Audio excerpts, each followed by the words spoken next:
What is up, y'all? Steve here. Welcome back to my channel. We're going over our rental car fleets and how to make them run as smoothly as possible. I'm actually doing my due diligence. I don't know if you guys caught this or not yet, but I'm sure you did. Hopefully you did. Insurance changed with Turo. That's right, they got rid of Liberty Mutual. I don't know what the story is with that. My guess is, and this is just speculation or assumptions, and you know how assumptions go, but my guess is they probably saw how much money Liberty Mutual was making off of these insurance claims and decided, you know what, we could probably come up with our own insurance company and make a killing on this. On top of the trip fees that they're getting, on top of the percentage of the rental that they're getting out of you and I, and on top of what they're getting out of the renter as well. So I'll have to look into this traveler's insurance that they got going on here. But anyway, that's not why I'm on here today. So I am, like I said, I gotta go put those in a couple cars. They're sitting a lot longer than I want them to be. But I guess it gives me time to do that stuff, like insurance cards. But I'm going over to pick up my Focus. So it is ready to be relisted again. I have not listed it yet because I want to make sure that I actually see it in person. I want to make sure it's legit before I relist it. Before I get too much farther into that, if you guys are new to this whole car sharing thing, I mainly deal with Turo. I've dealt with Get Around in the past. Never really messed with Hire Car, Avail. I think there's another one, Share. There's quite a few that are out there. I mainly stick with Turo. Turo seems to be the one that does the best, or has been around the longest, and just kind of quite simply has their act together. So let's get into the Focus. It has been down for about a little over a month now. I took it to this body shop. It took them about 2 weeks to get this thing an estimate on the damage, and this is the one where the renter hit an elk. They're up in northern Arizona. It's not quite like all those other states where if you haven't hit a deer or an elk, you're gonna eventually. It's just a matter of time. So anyway, my renter hit one. It kind of was a bad deal. She was down here visiting from Canada, eh? They were up there, they came down here, we're in the car. She thought that her insurance would have actually covered everything. If you saw the previous video, we kind of went over all this stuff, but she thought it was covered. Needless to say, it wasn't.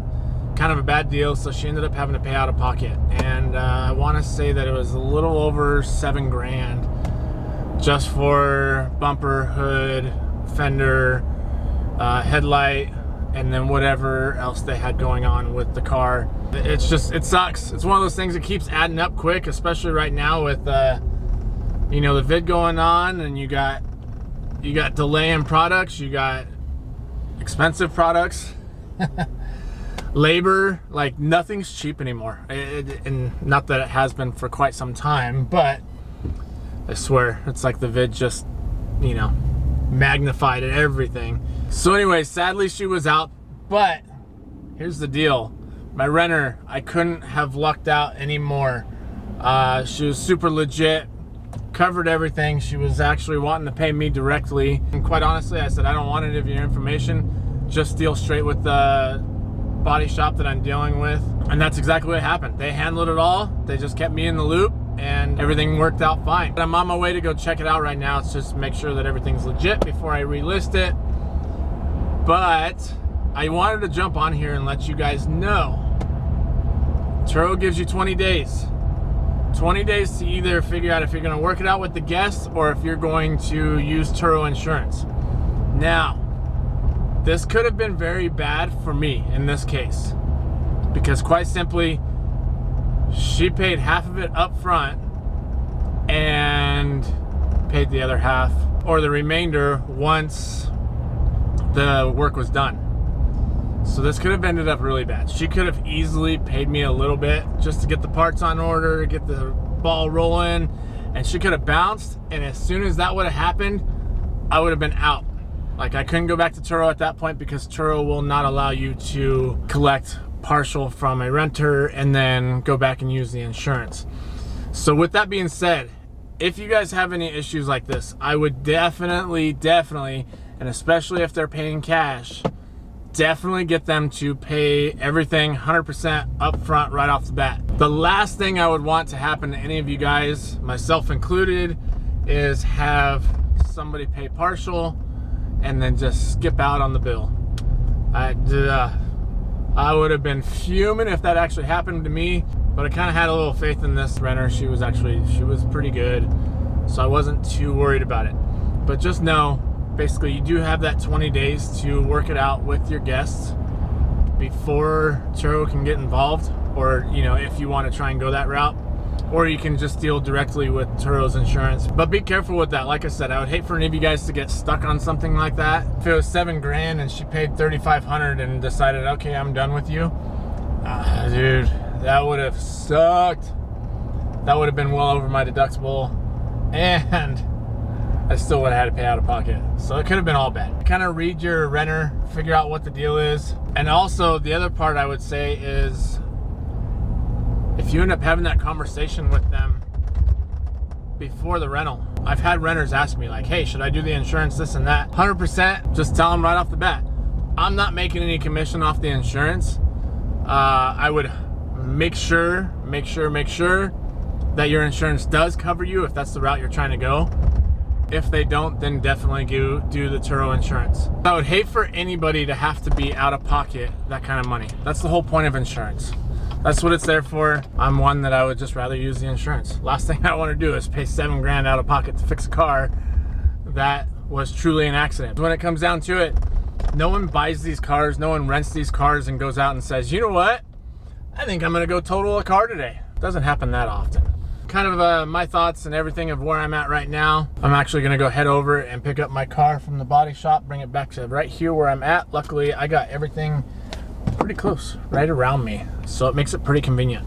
So I will show you guys what the car looks like, my thoughts on this body shop. I usually have higher expectations with that stuff, especially when it's my own personal car, but I'll give you guys an idea of my thoughts on it, and I'll kind of do a walk around and show you what they replaced. So we'll catch you guys in a minute. All right, so we're over here. You're gonna have to bear with me. I didn't bring the handy dandy camera holder. Something you don't want to see. 1, 2, 3 cars sitting. Not a good sight to see, but as you can tell,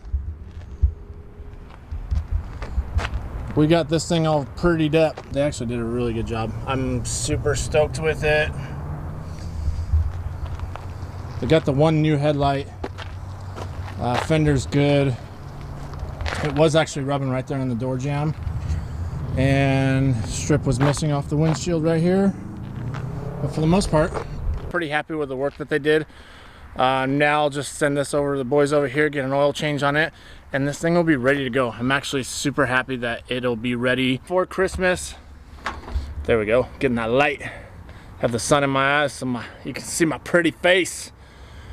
But either way, this thing will be all set and ready to go for Christmas, New Year's, and once everybody starts coming out for spring training and all that, providing nothing else happens to it between now and then. For the most part, pretty happy with the progress, and actually these guys over here, I'll see if they're cool with me throwing their name out. I doubt they will mind one bit, but if you guys are in the Phoenix area, pretty much on the east side, these guys are pretty legit. I'll leave their name down below in the description, but actually I'm not even asking for permission. I'm just gonna throw it out there.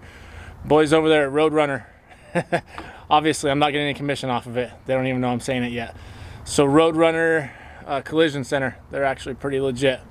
Did a really good job. Price wasn't too bad. I mean, renter paid for it, but still, it wasn't too bad. It was just under $7,000. So once again, like I said, I'm pretty excited about the whole thing. I am glad to have it back in my possession and ready to rock and roll. Get this baby back on the road. If you guys are new to all this stuff, you're not quite sure about it, check the description below. I got the courses, I got ways to get a hold of me. Basically how to handle all this stuff if it is first time or what have you, or even if you're kind of in it and you're just not quite sure. You're kind of getting the runaround from Turo. I get it, we've been there with 50 cars, doing pretty well. So we have a little bit of background with all this stuff. I'm not some newbie, even though it looks like it. Looks like it out here with me shaking with my camera and all that, sweating. But trust me, there's nothing out there that you guys have come across that we haven't seen yet. The ups, the downs, the goods, the bad. Check the description. Like I said, if you need to get a hold of me, let me know. It's down there. The course is on there. Like, subscribe, do all that stuff. You guys know what to do. Other than that, keep grinding, y'all. Later.